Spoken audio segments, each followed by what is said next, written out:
Baik, materi yang pertama yaitu pengertian dan manfaat SOP. Apa itu SOP?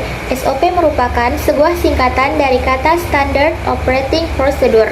Apabila diterjemahkan ke bahasa Indonesia, memiliki arti yaitu prosedur operasi standar. Lalu sebenarnya, apa itu SOP dan apa manfaat SOP?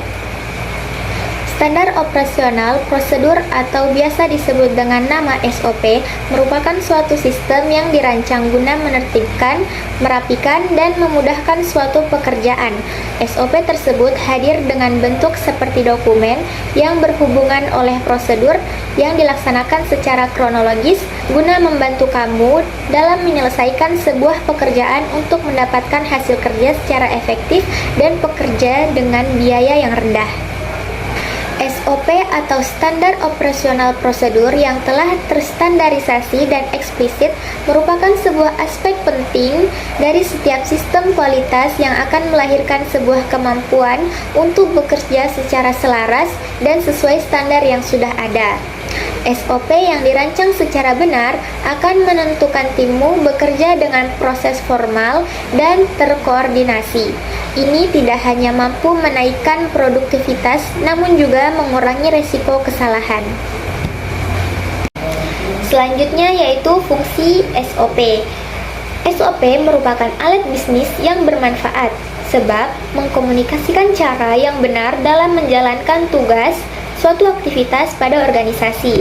Standar operasional prosedur memberikan fungsi bagi bisnis. Di antaranya yang pertama yaitu konsistensi. Fungsi pertama SOP bagi bisnis kamu yaitu konsisten. Hal itu dikarenakan bahwa dengan kamu memberlakukan SOP secara konsistensi ketika mengerjakan segala tugas maupun aktivitas tertentu, maka konsistensi tersebut dapat mengurangi kemungkinan terjadinya masalah pada kualitas yang telah diberikan. Selanjutnya yaitu reduksi kesalahan. Fungsi kedua SOP bagi bisnis kamu yaitu reduksi kesalahan. Standar operasional prosedur yang telah tertulis tersebut mencakup serangkaian perintah atau instruksi untuk melaksanakan tugas. Selama tim kamu dan individu melaksanakan tugasnya sesuai dengan yang tertulis, maka terdapat. Yang ketiga yaitu komunikasi. Fungsi ketiga SOP bagi bisnis kamu yaitu komunikasi. Alasan suatu perusahaan membutuhkan SOP bagi tim maupun individu yaitu untuk kebutuhan komunikasi.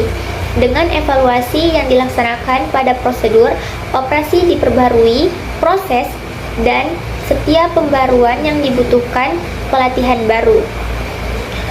Memperbarui SOP dengan memberikan sebuah metode yang digunakan untuk mengkomunikasikan perubahan proses kepada karyawannya. Selanjutnya yaitu tujuan SOP.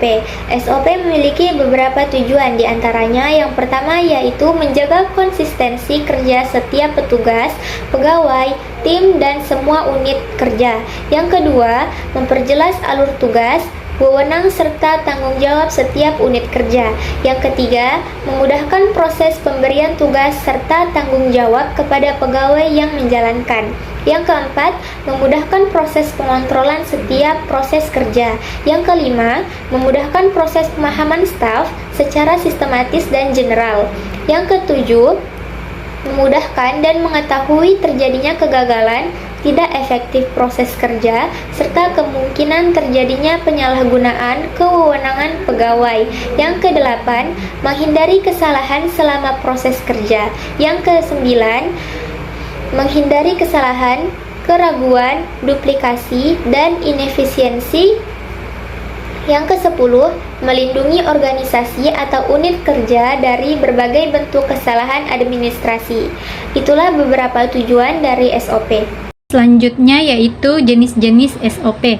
Jenis-jenis SOP terbagi menjadi beberapa bagian, yaitu yang pertama SOP teknis atau administratif, yang kedua SOP mikro atau makro, yang ketiga SOP spesifik atau generik, yang keempat SOP final atau parsial. Beberapa teknik penyusunan SOP. yaitu yang pertama, identifikasi proses yang ingin diatur dengan SOP dan tentukan tujuan serta ruang lingkupnya. Yang kedua, analisis tugas dan aktivitas yang terkait dengan proses tersebut dan identifikasi langkah-langkah yang perlu diambil. Yang ketiga, kumpulkan data dan informasi yang relevan tentang proses tersebut, termaksud kebijakan, prosedur, dan praktik yang ada. Yang keempat, penulisan SOP. Tulis SOP dengan bahasa yang jelas dan sederhana. Yang kelima, validasi. Validasi SOP dengan melibatkan pihak-pihak yang terkait seperti karyawan, manajer, dan ahli. Yang keenam, pengujian. Uji SOP dengan melakukan simulasi atau pilot project untuk memastikan bahwa SOP efektif dan dapat diakui. Yang ketujuh, pengembangan. Kembangkan SOP secara terus-menerus dengan memperbarui dan memperbaiki prosedur.